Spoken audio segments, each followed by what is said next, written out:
A ver si aparece Fer. Hola, ¿cómo están? Ahí estamos esperando que se agregue Fer. Hola, ¿cómo va? Bueno, Acá estamos, mira qué parece que lo lindo. logramos. Sí, lo logramos. Escucha bien. Ana, no se te escucha, dice la gente, ¿eh?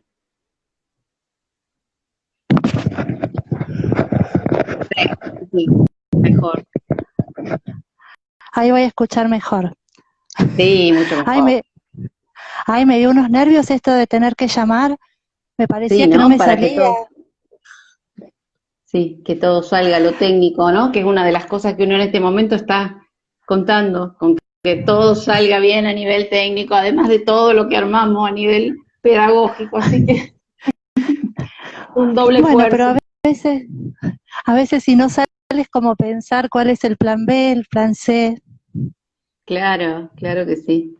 Bueno, qué lindo, se van Oh, sumando un montón de exalumnos, estoy viendo que nos saludan, un montón de bueno, gente. somos como 139, así que arranquemos.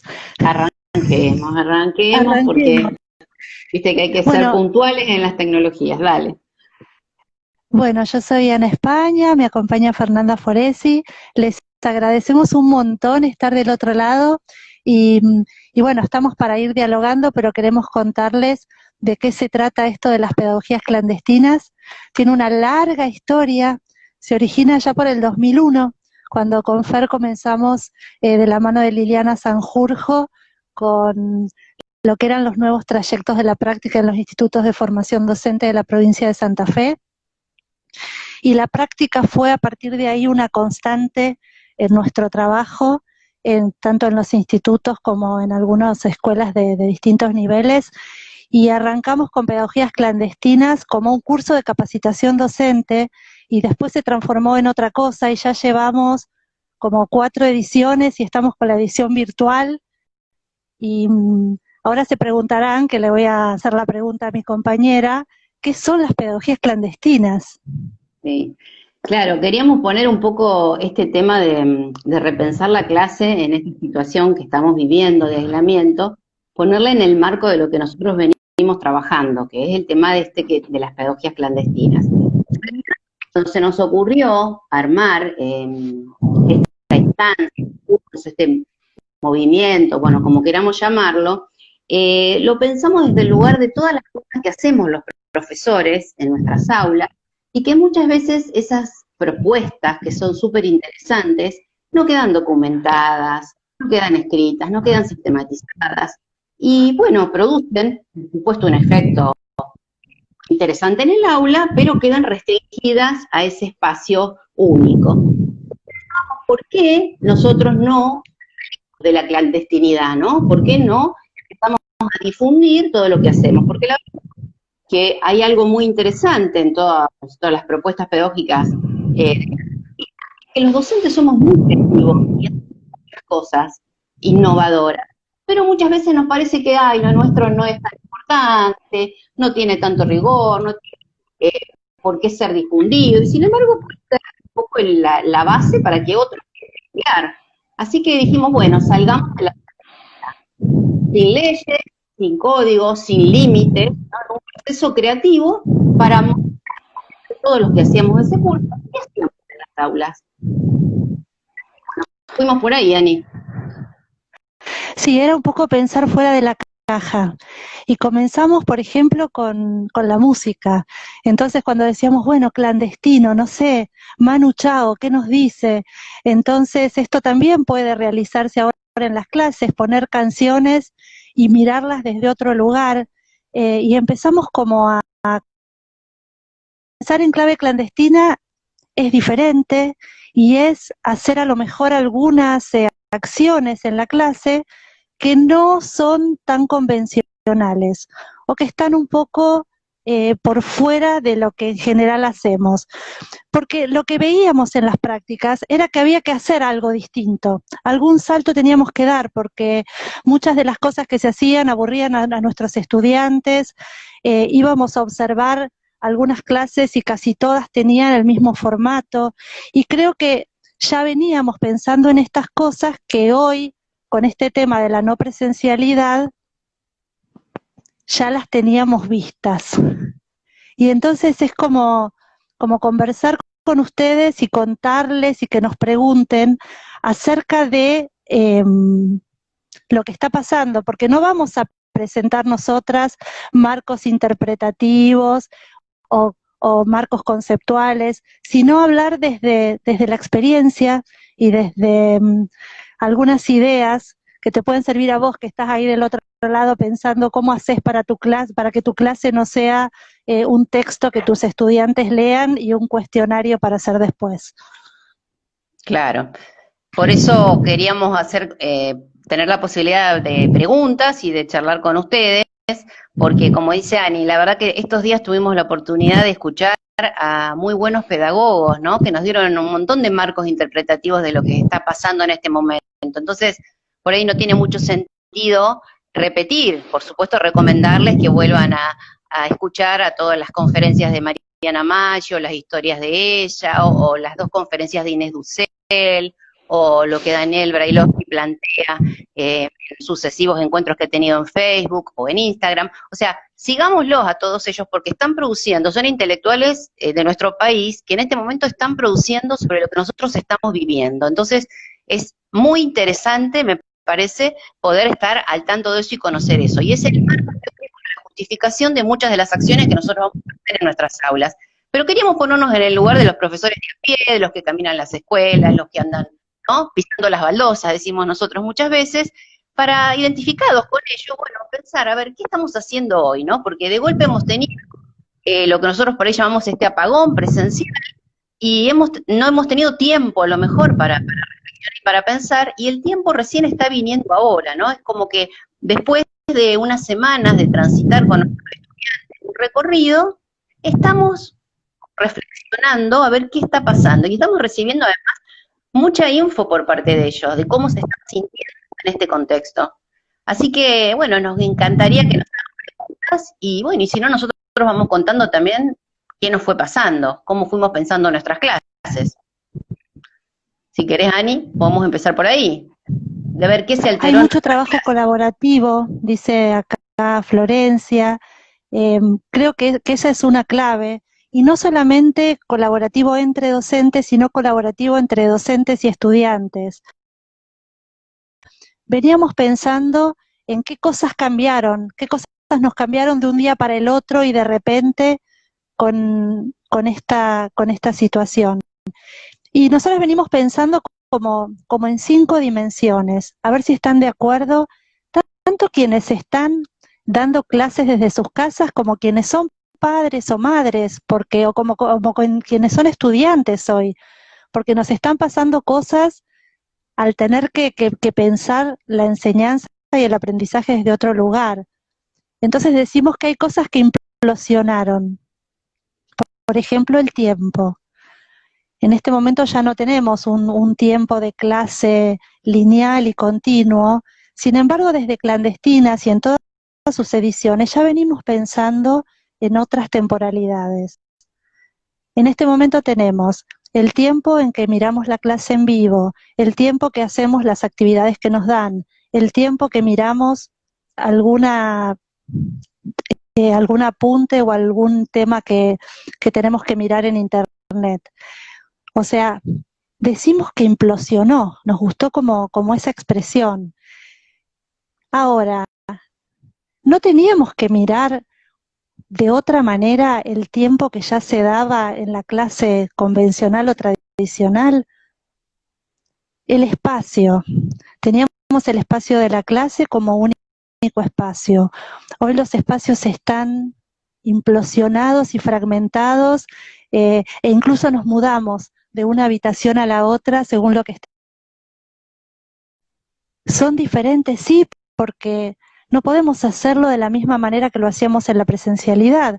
Ahora les preguntamos cómo lo están haciendo, qué ideas van surgiendo, porque si seguimos haciendo lo que hacíamos antes, probablemente no vamos a tener resultados que sean genuinos en relación a los aprendizajes. Ani, Y me dice faltó que la gente... como la frutilla del postre. Una cosa técnica, dicen que se escucha mucho tu respiración, que bajes el micrófono. A ver si me saco el micrófono. Espera, vamos a O que probar te lo sin... separes, bueno, no sé. Pero vayan Vamos a avisando, probar no, aquí. por las dudas, porque ahí está. Vamos a probar así. ¿Sabés qué iba de contarte, Ani? Porque también vi ahí que María Eugenia me preguntaba, Sopi me preguntaba con respecto, María Emilia, perdón, me preguntaba sobre experiencias en esta época. Y vos hablabas del espacio y del tiempo. Y hay una cuestión en esto del espacio, que es que nosotros, nuestra propuesta pedagógica, es decir, los profesores, ¿qué nos pasó cuando surgió esta cuestión del aislamiento? Bueno, empezamos como a recalcular nuestra propuesta pedagógica y a pensar qué íbamos a proponer a nuestros estudiantes. En ese que, de la proposición que hacíamos, tuvimos que pensar dónde se iba a alojar esa propuesta, porque la escuela es algo de esto, no es algo de hospitalidad, de alojamiento. ¿Dónde alojábamos una propuesta en esta época? Entonces empezamos a buscar lugares técnicos, plataformas, espacios, pantallas, donde podamos contener lo que nosotros queríamos, cómo queríamos plantearlo o cómo queríamos hacerlo llegar. Eso también hizo, porque también teníamos que ver la realidad de nuestros estudiantes, si tenían posibilidad de conectarse, con qué recursos contaban, eso también hizo que nuestra propuesta se fragmentara, ¿no? Entonces los espacios también se nos fragmentaron en términos de decir, bueno, estamos en muchos lados distintos y vamos viendo, y encima, digamos, pensándolo desde el lado del estudiante, tenemos un profesor que usa el mail, el otro que usa el WhatsApp, el otro que usa el aula, es decir, el classroom, o sea, esto se amplió, se amplió, se amplió. ¿Y eso qué provocó? Me parece que, y es lo que yo me vengo dando cuenta, por eso voy a la experiencia, es lo que me vengo dando cuenta con mis estudiantes, en que si nosotros no tenemos un encuadre claro con ellos, corremos el riesgo justamente de que la propuesta no se entienda, o sea, que no se entienda bien a dónde vamos, por más que nosotros lo tengamos claro como profesores, ¿no? Entonces, ¿cómo hacemos para que los estudiantes entiendan a dónde vamos? Y es ahí donde nos dimos cuenta que teníamos que hacer un contrato pedagógico con ellos, y teníamos que hacer un buen encuadre con ellos, que en realidad no es general, sino que tiene que ver con las realidades de cada grupo, ¿no? De lo que pasa con cada grupo. Por ejemplo, los horarios en que nos podíamos conectar, hasta qué momento podíamos tener contacto, porque de hecho, ustedes vieron que en este continuo del tiempo que decía Ana, bueno, a las 3 de la mañana ya parecen las 7 de la tarde, entonces llegan WhatsApp, llegan mail, llegan preguntas. Antes también nos pasaba, pero creo que lo vivíamos de otra manera los profesores, ¿no?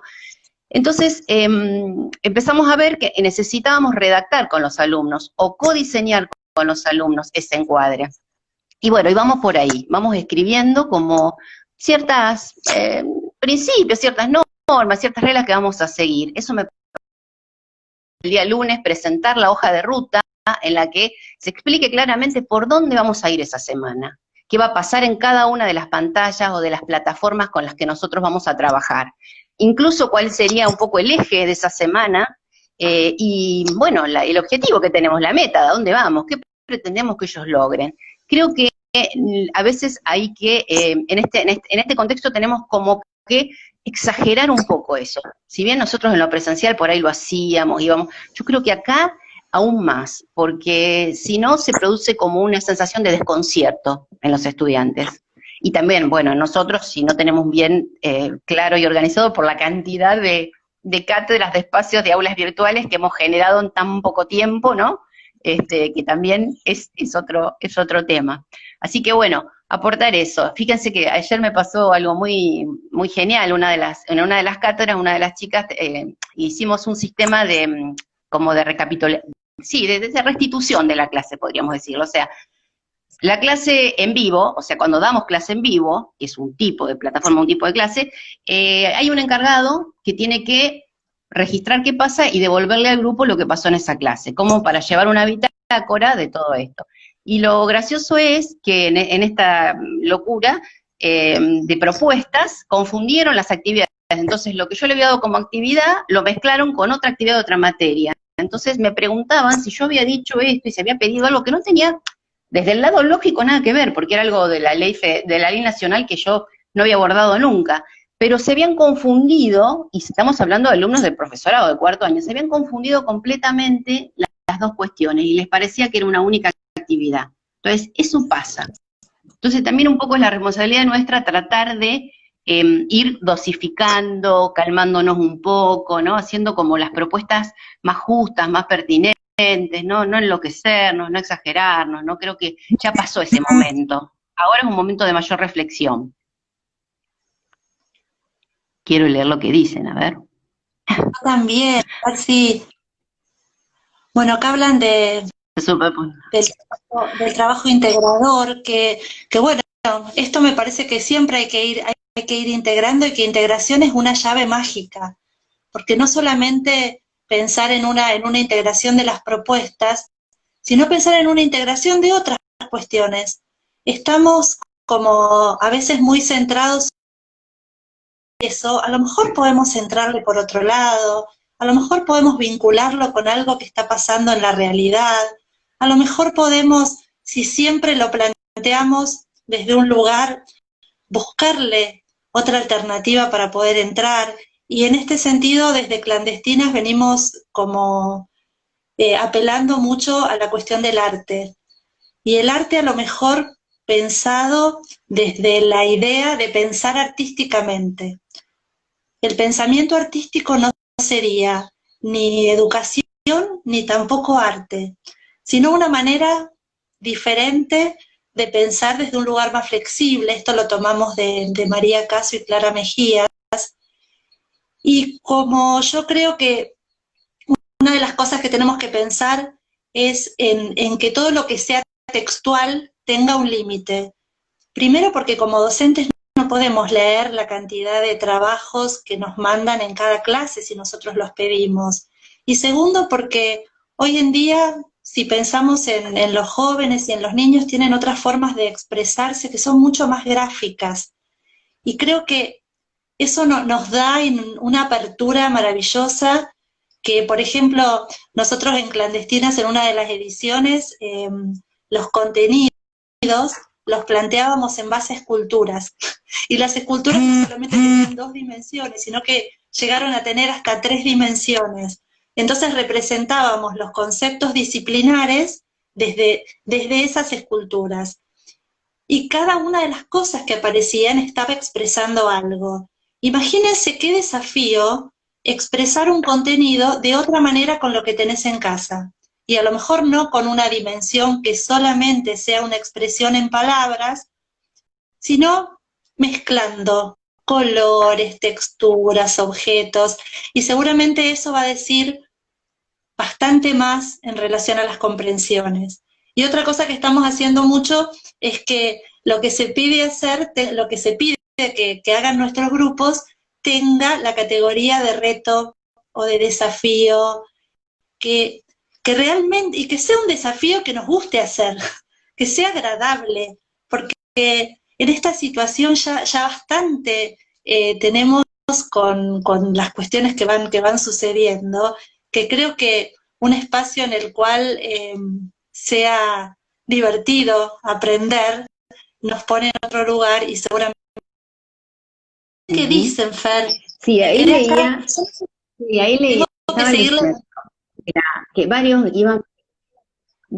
iban por el lado de que en algún punto esto es lo que la escuela necesitaba, o que esto va a permitir repensar las prácticas.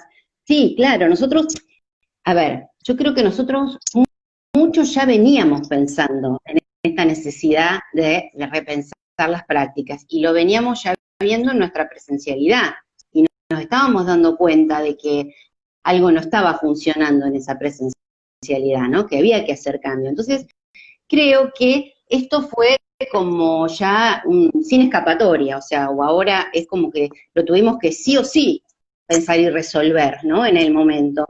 No creo, a ver, creo que la escuela de esto va a sacar mucho, y creo que va a salir muy fortalecida como institución. Me parece que al contrario esto le va a dar como un plus de significación, porque creo que todos nos dimos cuenta de la importancia que tiene y de lo importante, ¿no? Que es el trabajo que se hace ahí y todo lo que significa para la subjetividad, ¿no? Todo lo que nosotros estamos viendo. Pero creo que la práctica docente ya no va a ser la misma, porque al haber atravesado esto, hemos tenido que pensar, a nosotros nos ayudaron a pensar de otro modo, ¿no? Y acercarnos a por ejemplo, ejercicios que nosotros hacíamos en las clases que pueden servir, es pensar que a lo mejor ahora no contamos con una gran cantidad de recursos, pero a lo mejor un mismo recurso con el que contamos para estas clases, que son no presenciales, puede ser usado de muchas maneras distintas. Y entonces a lo mejor ahí en ese menos es más, en términos de decir, bueno, cuento con este recurso que puede ser, no sé, una imagen, un objeto, pensamos en esto, más allá de lo que puedan ser los textos o las propuestas, y que eso pueda ser usado de maneras diferentes durante un tiempo, o sea, para no atosigar, ¿no?, con esta cuestión de que todo tiene que ser siempre tan cambiante. Creo que hay que pararse un poco en algunas cosas y como darles una vuelta para que realmente se pueda producir el aprendizaje en este tiempo. Y Fer, ¿sabés lo que nos pregunta cuando... Nani sobre la evaluación? Ah, a nosotras nos resultó maravilloso evaluar a través de juegos. O sea, en la primera edición de Clandestinas la evaluación tenía que ver con crear un juego que de alguna manera tuviera algunos rastros o pistas de lo que habíamos hecho en todo el recorrido. Y fíjense que hoy podemos pensar en juegos que tengan tarjetas de preguntas, en juegos que sean algún tipo de, como de desafío, en juegos donde haya que desarrollar la habilidad manual. A mí me parece que cuando pensamos en un vivo no es solamente hablar de algo a nivel explicativo, que también es valioso, pero a lo mejor podemos jugar y a lo mejor diseñar un juego puede ser parte de la evaluación. Pensamos la evaluación como, en este momento, como algo flexible, ¿no? Y como algo que nos permita no solamente ver lo que aprenden nuestros estudiantes, sino también qué está pasando con la propuesta. Hay algo de la evaluación que es como si fuera la puntita de un iceberg que tiene que ver con todo lo que es la enseñanza y el aprendizaje, que hace de este lugar un poco molesto y un poco riesgoso. Hoy en día tantos docentes estamos complicados con la evaluación. Justo ayer me mandaron una de estas historias que se llaman, no me acuerdo, pictograma, que hablaba que en algunas grandes universidades están pensando en que las evaluaciones sean aprobadas o no aprobadas, porque en este momento nos resulta muy complejo pensar en una calificación desde la acreditación. Lo que tenemos que hacer es a lo mejor en los institutos de formación docente pensar en una regularidad, cambiemos la manera y busquemos esto de que la evaluación sea un proceso constante, continuo, y salgamos de la caja, inventemos otras formas.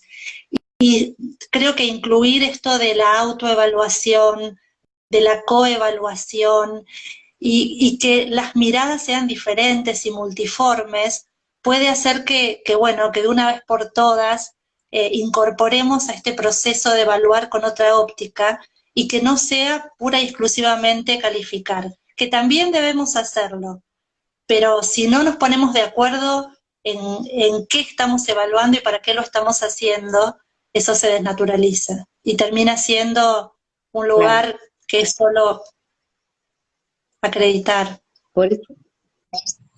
Por eso, viste que cuando el ministro Trota salió a decir esta cuestión de que, bueno, ahora no es momento de evaluar, es momento de enseñar, yo creo que ahí nos puso un parate en esta cultura evaluativa de la que nosotros nos nutrimos en las escuelas, ¿no? Que estamos permanentemente dándole como un rango de mayor importancia a la evaluación por sobre la enseñanza y el aprendizaje. Entonces, la verdad, en este momento en que de golpe tuvimos que salir a hacer frente a un proceso de enseñanza, sí, en línea, con los materiales que tenemos, yo creo que tenemos que todavía pensar mucho en la enseñanza y pensar mucho en el proceso en sí, porque la evaluación tiene que ser coherente con ese proceso que nosotros planteamos. Entonces, ¿cuál fue nuestra propuesta, digamos, en este aislamiento? ¿Por dónde fuimos? ¿Qué habilidades nosotros intentamos que se construyan en este aislamiento? Bueno, será sobre eso que tenemos que pensar la evaluación, ¿no? Tendremos a veces que cambiar, yo creo, nuestra óptica al respecto, pero bueno, no es nuevo, o sea, lo que yo digo es esto desnudó un montón de problemas que nosotros ya veníamos teniendo y que ya veníamos discutiendo, ¿no? En el campo de la didáctica, de la pedagogía, en el campo de la práctica. Así que bueno, creo que hay que calmarse un poco, la evaluación hay que pensarla de otro lado, no hay que enloquecerse, no hay que, a ver, creo que esto también que veíamos en los vivos, no pensar que el vivo suplanta a la clase presencial, entonces puedo tomar la asistencia, tienen que dar cuenta de algo. No, el vivo no suplanta eso, el vivo es otra cosa, tiene otras lógicas. Además no todos pueden entrar, o sea, hay un montón de cuestiones que se juegan ahí, entonces no puede ser considerado como la clase presencial. Tiene que hablar de otra cosa, porque además, si yo le mando materiales y los materiales se leen y se trabajan, el vivo tendrá que ser para poder recuperar algo de eso, y no para que yo vuelva a decir sobre lo que los autores dicen. Y además ustedes saben lo que hacen los pibes, que apagan la cámara haciendo cualquier cosa. Entonces, hay que revisar eso, hay que revisar eso. Pero yo creo que porque no nos dio tiempo, salimos a replicar lo que hacíamos en la presencialidad y que ya era cuestionable y dudoso en un medio digital. Y buscamos así. Por eso la locura del Zoom, ¿no? La locura del todo. Salimos todos a eso. Y hagamos otras cosas. Hagamos otras cosas, porque, y creo que esto tiene además del desafío que nos presenta como docentes enseñar en la virtualidad, por ahí preguntar un poco más, ¿no? O sea, ¿de qué manera podemos pensar conjuntamente propuestas de evaluación con los grupos de estudiantes? No importa la edad que tengan, porque no tenemos manera de leer la mente del otro y jamás vamos a tener certeza absoluta de qué se aprendió o qué no se aprendió. Entonces, esto de que hay algo que en clandestinas usamos mucho, que es la metáfora. O sea, continuamente estamos buscando esa interfaz de la metáfora como para poder pensar los procesos de una manera diferente. Entonces creo que, ¿cuál es la metáfora de tu evaluación? Tu evaluación tiene que ver con algo que tiene que salir exactamente igual a la manera de una copia rigurosa, o tu metáfora tiene que ver con una forma que puede ser diferente. Y vuelvo al pensamiento artístico. O sea, ¿por qué no incorporar otras cosas? Podemos generar, no sé, a los adolescentes que rapeen la Revolución Francesa, perdón, pero los ejemplos tienen que ver con la historia, que es lo que suelo enseñar. Otras cosas. Y creo que desde ahí no se puede, digamos, concretar estas producciones o estas creaciones si no hubo un buen desarrollo conceptual de esa temática. Claro. Mira, ayer charlábamos con un grupo de didáctica de nivel secundario y contaban el ejemplo de en una escuela secundaria en donde estaban dando historias de vida de grandes mujeres, y bueno, ¿cómo hubiera sido eso en lo presencial? Y probablemente se hubiera leído, se hubiera intercambiado sobre eso, y a lo mejor se le pedía algún tipo de presentación escrita. Bueno, ahora, claro, por suerte eso no se pudo hacer, entonces se les abrió a los estudiantes el juego para decir, bueno, a ver cómo lo pueden plantear, cómo nos quieren contar acerca de la vida de tal. Entonces hicieron los chicos en su casa, viste, videos que por ahí algunos compaginaron, entonces se disfrazaron de Frida Kahlo y plantearon algunas cosas hablando como Frida en un monólogo. Entonces, esas son experiencias que dejan marca. La verdad, estos pibes no se van a olvidar de lo que fue, ¿no? Su época de su clase en aislamiento y lo que aprendieron ahí. ¿Pero por qué? Porque se abre el juego a decir, bueno, a ver, ¿con qué cuentan? ¿Qué tienen? ¿Pueden hacerlo así? Lo mismo ahí nos dicen de educación física o de música, y sí, yo entiendo que hay cuestiones complejas, pero bueno, vieron que hay muy lindos videos de profesores que están trabajando y que están mostrando cómo con objetos de la casa se puede hacer música, se puede hacer un juego, se pueden hacer cuestiones, y sí, tenemos que ir por otro lado, o sea, no va a ser el lugar de mostrarle el movimiento, lo que tiene que hacer el alumno. No, acá hay que cambiar la cabeza para que algo funcione en este contexto, ¿no? Acá preguntan por el nivel inicial. Sí, nos preguntaban por la evaluación en el nivel inicial. Bueno, a ver, es como... Sí, en realidad yo no soy experta en el nivel inicial, o sea que solo puedo hablar de cuestiones que tienen que ver con generalidades, pero el vínculo con las familias me parece que tiene que ver con sumarlos y con invitarlos, como que los desafíos sean familiares. Pero es una idea que puede ser que sea lógica y puede ser que no tanto, porque aclaro que no soy experta en eso. Sí, No no, sé yo si ves tampoco, algún... pero creo que es uno de los niveles que está más complicado el inicial, si yo tengo que pensarlo, ¿no? En términos de cómo llegar y acompañar, ¿no? A esos niños, a esas familias. Me parece que está difícil. Si bien he visto algunas también, algunas actividades que proponen en relación a cuentos, a juegos, a muñecos, a títeres, pero bueno, creo que es muy difícil la cercanía, ¿no? Lo que se necesita, ese vínculo, esa cuestión, ¿no? Tan emocional que se tiene que jugar en ese nivel, porque prácticamente estos chicos no tuvieron el contacto, ¿no? Enseguida se les terminó la presencialidad. Entonces me parece complicado, así como me parece complicado en todos los inicios del ciclo de los niveles, ¿no? En todos Sí, los inicios del nivel, cuando hubo un cambio, me parece que esos son los que más hay que acompañar y hay que pensar alguna tutoría o algún sistema que la institución tiene que poner en juego para que se ubiquen, ¿no? Porque realmente uno cuando empieza algo nuevo está totalmente desubicado y a empezarlo de esta manera, me preguntan por las parece que es... casas. Sí, acá dice Monse que para el tema de las efemérides, que también es algo que hay que repensar desde la virtualidad. Entonces cuenta que propuso un fragmento de tiempos modernos y trabajó la idea de empatía, que creo que es algo que podemos incorporar, ¿no? La cuestión de sentirse en otros tiempos y en otros roles. Bueno, acá jugando se enseña, nos dicen. Ah, me gusta en qué contexto. Y dijeron, bueno, ahora hay que cambiar, bajar un cambio en relación al trabajo, seguía hablando Monse. Bueno, estoy leyendo, pero bueno, son como Mira, acá muchos hay algo lindo mensajes. que dice, sí, no, varios mensajes van por el lado del interés, ¿ves la actividad que veo que Flavia nos dice? Ah, Actividades que tienen que despertar el interés, claro, pero vos fíjate, Flavia, y todos, que esto tiene que ser siempre, o sea, tenemos que preocuparnos que ya sea en la presencialidad o en la no presencialidad, esté siempre en juego el deseo. Es algo que los profesores tenemos que ocuparnos de sostener en nuestros estudiantes. Sí, sé que no es fácil, ¿no? Pero realmente en este contexto, ¿qué mejor que motivar a alguien para algo, que motivar a alguien para una lectura, para, ¿no es cierto?, para una búsqueda, para una pregunta. Y también hay algo que nos pasó, que a lo mejor justo charlábamos también en el nivel secundario, que es que como fue tan abrupta la salida, o sea, la salida de la escuela, ¿no? Que nos quedamos en casa, que a lo mejor no pudimos pensar en trabajos más integrados, ¿no? En trabajos, en proyectos, ¿no?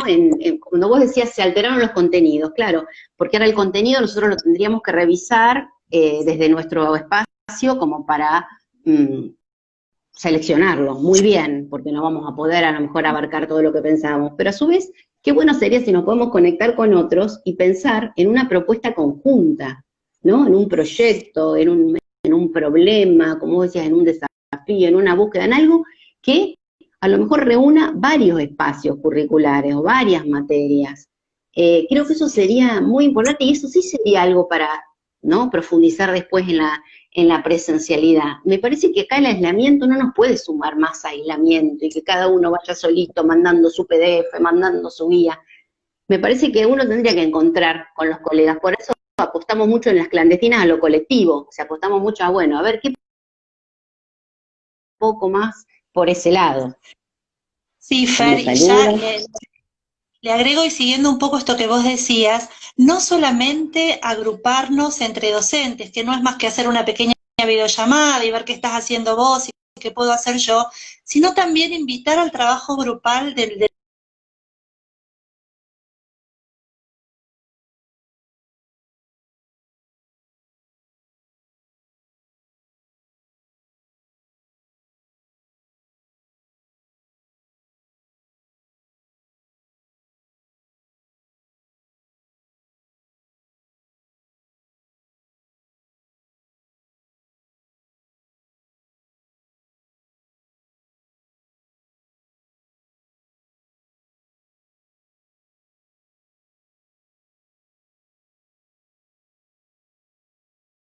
y creo que podemos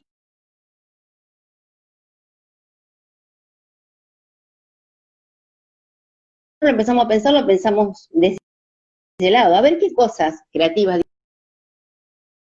diferentes, novedosas hacemos, incluso algunas no las comentamos, justamente por ese matiz, ¿no?, que puede tener de ser ortodoxo.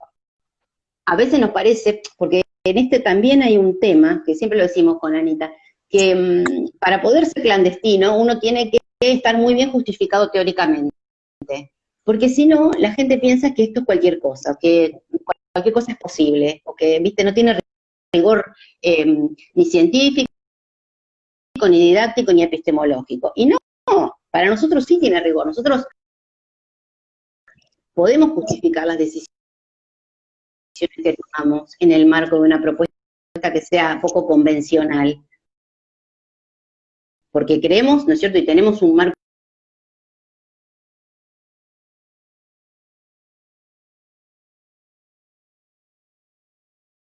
de cosas distintas, somos los que más, porque lo más fácil es ser tradicional, y nadie te va a preguntar, ¿por qué?, ¿no? ¿Cuál es tu base? Algo distinto sí aparece siempre la mirada del cuestionamiento, habla de creatividad, habla de innovación, parece poco eso, porque uno puede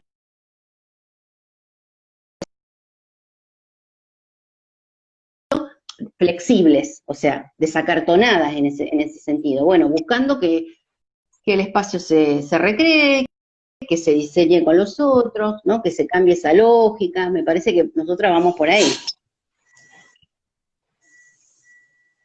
A ver, Anita, ¿qué más tenemos? Las formas de enseñar no serán las mismas, ¿no?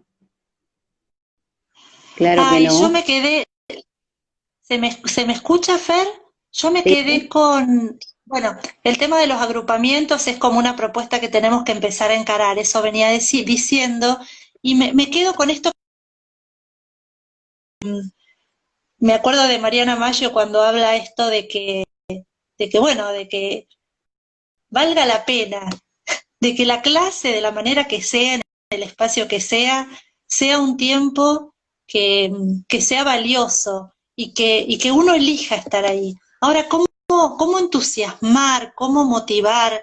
Eso es algo que venimos pensando mucho y creo que tiene que ver más que nada con generar esas ganas, ese deseo de saber. Pero ese deseo de saber va a estar vinculado con la propuesta, porque no es algo que existe por sí solo.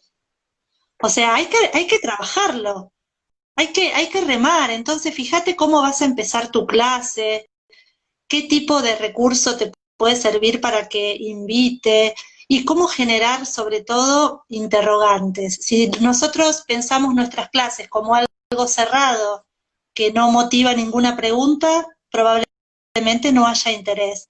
Yo repasaba un poco esto de qué es ser clandestino, y entonces uno de los profes que está cursando esta edición decía, ser clandestino es saber hacer preguntas y hacerse preguntas. Sí. Mira, ahí Virginia me dice que se siente identificada con el tema de los retos y desafíos y que ella propone esas actividades, ¿no? Juegan y la pasan bien. Y otra persona antes, que está en el vivo, que disculpen, no registré el nombre, puso, cuando yo le voy a dar actividades, pienso qué cosas a mí me gusta corregir o me divierte corregir, y entonces las doy desde ese lado. Y yo creo que ahí está un poco la cuestión, que si a nosotros como profesores, como maestros, no nos está decir que no estemos enseñando, al contrario, quiere decir que estamos enseñando desde otro lugar, pero tratando de captar ese interés, ¿no?, de hacer esa propuesta distinta, de conocerlos y saber, ¿no?, en qué lugares, por qué lugares ellos están, ya sean niños, jóvenes. Me parece que hay un esfuerzo lindo puesto en juego que nos hace después a nosotros mismos disfrutar de la clase, porque esto que dice Mariana, de que la clase tiene que ser disfrutada y que tiene que ser una buena experiencia, tanto para los estudiantes como para nosotros. O sea, basta de aburrirnos nosotros en nuestras propias clases, dando lo mismo y no cambiando nada. Bien. Bueno, acá hay un desafío lindo, Fer. ¿Cómo se puede trabajar en grupos de estudiantes nuevos que no se conocen entre sí?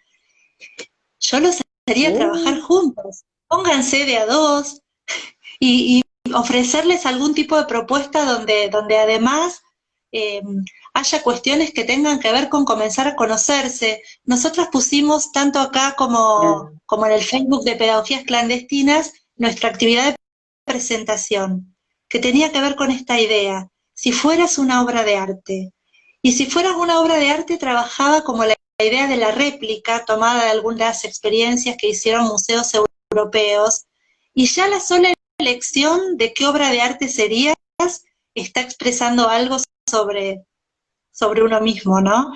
Y en la réplica bastante más, y en la explicación de por qué se eligió eso, muchísimo más. Entonces creo que antes de empezar a lo mejor a trabajar los contenidos, pensaría en lo mismo que pienso en la presencialidad. ¿Cuáles son las dinámicas de presentación? Que las pienso por fuera de la caja, desde un lugar un poco de costado o de borde, y que permiten que... Pero tenemos que generar esas posibilidades de interacción. Y hay un montón de alternativas. Sí, por ejemplo, pensaba en esto de las aulas virtuales que tienen estos foros que a veces se transforman en una repetición de cuestiones y que a lo mejor nadie lo lee demasiado, lo saltea, no se ocupa mucho. Bueno, por ahí pensemos en que a lo mejor esto, ahora uno de los grupos me decía, todos los profesores que tuvimos nos hicieron la misma propuesta de presentación, dice, yo ya no leía más nada, copiaba y pegaba la mía. Bueno, claro, ahí es porque estamos nosotros yendo todos por el mismo lado, pero, por ejemplo, si a nosotros se nos ocurre, a ver, ¿por qué no se presentan a partir de la historia de su nombre? Y después les hacemos leer a ellos y buscar como puntos en común en eso, decir, bueno, a ver, porque para armar esto del grupo, de la pareja, ¿no?, del equipo, si después les tiramos una nueva consigna que los obliga un poco a revisar la historia del compañero y a encontrar algo en común con eso, y a partir de eso armar un primer grupo, ¿no?, para hacer algún tipo de actividad. Entonces, ahí está, me parece, la creatividad de la que nosotros hablamos, es decir, que con nada hago, ¿me entendés? Con muy poco hago algo diferente, que no me insume ni más tiempo, ni me desgasta, ni nada, porque es el mismo tiempo a lo mejor que a mí me llevaría a hacer otro planteo más tradicional, pero lo estoy haciendo desde otro lado. Entonces, a veces salir de la zona de comodidad un poco, que esto nos sacó, nos expulsó, pero bueno, algunos todavía se quieren quedar, nos viene bárbaro, darle una vuelta a lo que venimos haciendo. Fer, ¿te acordás cuando hicimos el inventario de recursos en uno de los cursos de pedagogías clandestinas y cada uno tenía que traer algún objeto? No importaba lo que fuera, pero después teníamos que pensar cómo darle un uso didáctico. Seguro que no. ¿Qué objeto? Piensen ustedes, ¿qué objeto llevarían? Bueno. Piensen qué objeto llevarían y que no importa qué objeto, pero había que buscarle un uso didáctico en cualquier campo disciplinar y que además sea coherente y que realmente tenga un trasfondo de contenido allí. Y ahora se los vamos a decir. Charán, el objeto que más éxito tuvo fue el papel higiénico y que más usos didácticos generó. Por ejemplo, pensa, ¿qué harías en tu clase con un papel higiénico? Nos preocupamos todos, pero después salieron cosas fantásticas, porque el papel, su extensión, lo que puede generar en el piso, lo que puede generar como presentación, es decir, millones de posibilidades. Y bueno, de ahí nos sorprendimos. Sí, ¿te acordás en matemática que generaron un montón de ejercicios de superficie, de fracciones, en inglés? Después generamos dinámicas de participación. O sea, no se puede creer, pero estuvimos un montón de tiempo buscándole la vuelta y salieron cosas maravillosas con el papel higiénico. Claro, y fíjate que en esa dinámica nosotros podemos encontrar desde aquel profesor de geografía que llevó un mapa, ¿no?, hasta aquel que llevó el papel higiénico. Y en esa variedad estamos todos los profesores, ¿no?, cada uno dentro de en donde se puede mover más cómodo, ¿no?, porque teníamos gente que realmente no podía salir de la idea de que el objeto tenía que ser ya un recurso didáctico que había sido pensado específicamente para eso.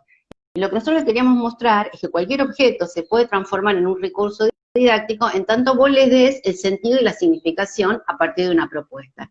Entonces, por ejemplo, el diario puede tener 10 millones de usos como recurso didáctico en las distintas disciplinas de distintas maneras. O sea, jugar con eso, con decir, bueno, algo que parece tan simple, a lo mejor en este momento que nosotros tenemos al alcance de nuestra casa, realmente se puede transformar en un objeto que nos permita enseñar a través de él.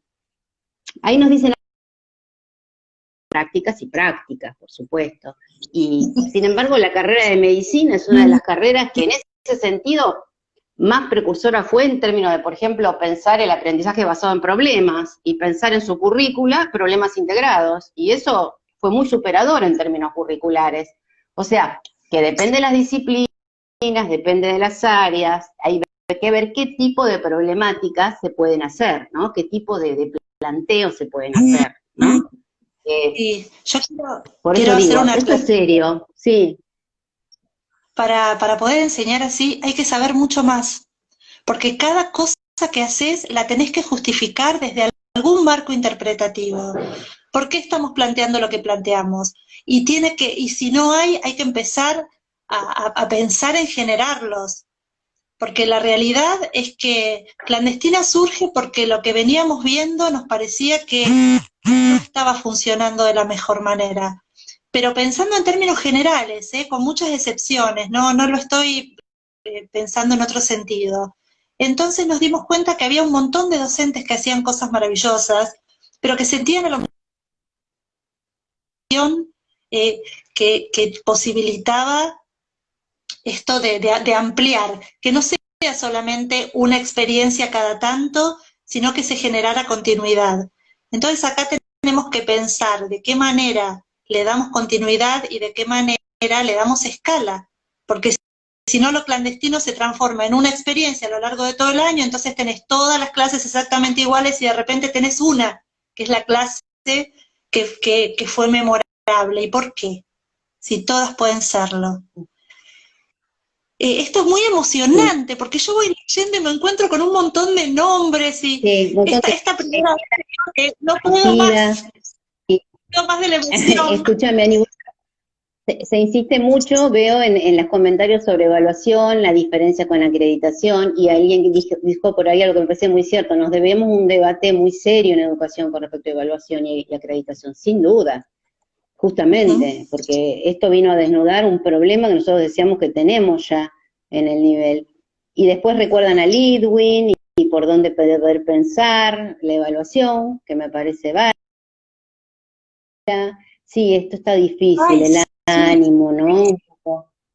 Sí, yo entiendo esto, pero lo que pasa es que, bueno, uno cuando elige ser profesor, ser maestro, hace una apuesta al optimismo, ¿no? O sea, vos pensás que el otro va a poder aprender, que su vida va a cambiar en algo, ¿no? Uno juega un poco sobre eso, entonces, bueno, nosotros tenemos que seguir enseñando, es así, como sea. No el revoleo, la frase de macho de los PDF, claro que sí, no el revoleo de los PDF, por favor, basta de eso. Y que cada propuesta muy original, la verdad que es increíble lo que estamos haciendo como docentes, porque esto no es algo que se puede hacer en serie, sino que cada uno tiene un ingrediente original, pero la invitación es a hacer una receta que sea apetecible y que además nos alimente. Decía un especialista en didáctica de la historia, Joan Pagés, que bueno, que la idea es que podamos de alguna manera comer poco, pero digerir mucho, decía él, pensando en esto de la metáfora. Y creo que acá hay algo que yo no dije, pero que me gusta decir, que tiene que ver con que la virtualidad nos desafía a acortar los tiempos. Nada tiene que ser tan largo, ni este vivo, ni el ejercicio que tienen que hacer para la semana siguiente, ni tampoco la propuesta que hacemos de una clase a la otra. Claro, todo fíjate tiene que eso que decíamos antes, sí, todo se tiene que reajustar, el tiempo se tiene que reajustar, la metodología se tiene que reajustar. Y esto que decíamos de las clases teóricas en las que los docentes hablan a lo mejor 2 horas, eso ya era un problema totalmente, esa idea, ¿no? Y esa lógica de que podemos seguir hablando 2 horas en la nada, nadando en la nada, no. Y hay gente, lamentablemente, profesores que no, es como que sienten que no pueden hacer otra cosa, y yo creo que todos podemos hacer otras cosas con el saber que tenemos, ¿no? O sea que hay que construirse de nuevo, ¿no? Un poco eso. El juego aparece, obviamente, las consignas que nos cuentan, todo esto después queda grabado, así después lo leemos bien. Y hablan de la sandía de María Caso, que también es como algo disruptivo. Yo también quería plantear esto de la perspectiva como política también, ¿no? Acá preguntan qué contenidos priorizar y demás. Creo que los contenidos los priorizamos en relación a los criterios y que no en todos los contextos estamos precisando lo mismo, ¿no? Entonces yo creo que algunas cuestiones que tienen que ver con, con dilemas éticos, con cuestiones que tienen que ver con el valor de los derechos humanos, con estas cuestiones que de alguna manera están sobrevolando hoy, que tienen que ver con el cuidado, con la solidaridad, con la ayuda mutua. Creo que los contenidos tienen sentido si los podemos enlazar también con estas otras cuestiones. Bárbaro. Mira, nos preguntan sobre qué leer sobre pedagogías clandestinas. Y bueno, vos recién nombraste a María Caso, y podemos leer, podemos googlearla a ella y podemos leer, hay varios libros de ella sobre la revolución en la educación, tiene una charla TED, esto del art thinking, por ahí leerla a ella está bueno, leerla a Mariana está bueno, leer a Spiegel está bueno. También lo de qué sé yo, me parece que podíamos cuando trabajábamos las metáforas.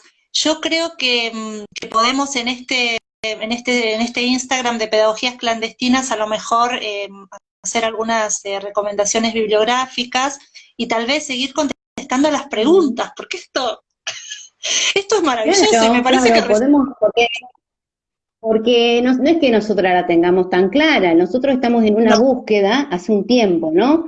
Entonces, venimos buscando y venimos trabajando, y muchos de los que están acá, que han sido estudiantes nuestros, también hay profesores, pero estudiantes, nos hablan y nos ayudaron a pensar, ¿no? Con las cosas que nos dijeron o con las cosas que nos pasaron con ellos. Entonces, por ahí es un momento en el que nosotros estamos todos igualados, o sea, estamos igualados en esta situación de aislamiento, en esta situación de tener que trabajar desde nuestra casa, con las condiciones que tenemos. Sabemos que hay diferencias, y ahí ya lo pusieron, no digo igualados en términos de acá hay que crear algo, o sea, con lo poco, lo mucho que tengamos, hay que hacer algo diferente. Entonces, eso es lo que nos une un poco en esto de lo clandestino. Bueno, ¿cuáles son las propuestas? Y nos encantaría poder compartir también propuestas de ustedes, que por ahí podemos ¿no? difundir y conocer. Entonces, me parece que por ahí fue la cosa. Mira, que lindo ponen. Sí. Creo que nos queda poquito tiempo, pero yo les quería contar que Clandestinas es un movimiento, lo queremos pensar como movimiento.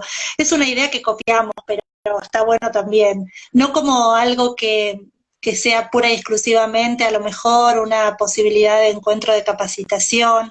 Y creo que somos un montón los y las clandestinos y clandestinas. Entonces la invitación es a seguir haciendo desde lo que quieran proponer, o sea, esto es como abrir la puerta para ir a jugar. Claro. Y también, Ani, que por ahí aparece esta cuestión de lo diferente o de la innovación, que estoy viendo en algunas de las preguntas. Bien, ¿a dónde va esa propuesta? O sea, acá no se trata de hacer solo las cosas porque resultan más agradables o más entretenidas, o solo son un momento de disfrute. Acá las cosas se hacen por la enseñanza, o sea, acá nosotros estamos, y ante todo somos profesores. Entonces, lo que estamos buscando es la mejor manera de enseñar. Entonces, en ese sentido, las metodologías las tenemos que flexibilizar. Tenemos que empezar a pensar en segmentos, en fragmentos, en trabajos grupales o trabajos individuales, en mezclar esto. Pensábamos, por ejemplo, esto de los vivos, decíamos antes. Bueno, a ver, juguemos con los vivos, que no sean que el profesor se conecta para darles a ellos una clase de algo. Hagamos al revés, hagamos una propuesta y cuando ellos se conecten tengan que presentar ellos esa propuesta, ¿no? O cortemos los vivos, que vayan a hacer algo y volvamos después al vivo, o sea, démosle una consigna inteligente, que no sea de copy-paste, como dicen por ahí, ¿no? Y que lo vuelvan a tener que presentar. Ahí está un poco, me parece, la construcción de la clase. La clase no es solo un PDF que yo escribo sola donde le digo, ay, en la clase pasada hicimos esto y escribo 6 hojas que no va a leer nadie porque ya son tediosas nomás de verlas. Eso no es un PDF. Y eso no, a ver, que a mí me interese desarrollar ciertos conocimientos, no es análogo a hacer un PDF y mandar ese PDF. Si a mí me interesa desarrollar conocimientos, en este contexto tengo que pensar de qué otras maneras puedo hacerlo. Entonces habrá lectura, habrá trabajo en grupo, habrá algo que yo diga, es decir, variar eso. No podemos quedarnos en este docente explicador todo el tiempo, porque no va en este contexto. Los medios tienen otra lógica, para dónde van, ¿no? Como para poder sacarle provecho, y no es que ellos nos dominen a nosotros, sino nosotros dominarlos a ellos, porque si no al final el señor Zoom nos está diciendo la manera de dar clase, eso no es una clase, ¿no? Esto por ahí también, acaso tiene un libro que dice, esto no es una clase. Está bueno para poner en discusión que nosotros muchas veces creemos que lo que hacemos son clases, y no son clases, porque una clase tiene que producir aprendizaje. Lo nuestro muchas veces no produce aprendizaje, ¿no? Entonces vamos por ahí. Mira, recuerdan acá la voz. Ay, sí, bueno, la bibliografía la vamos a ir subiendo por acá. Les cuento que esto se está retransmitiendo por Facebook, gracias Gustavo Almirón, que es el tercer integrante de este grupo y que es como nuestro cerebro técnico. Él nos pasa y ha inventado lo que se llama el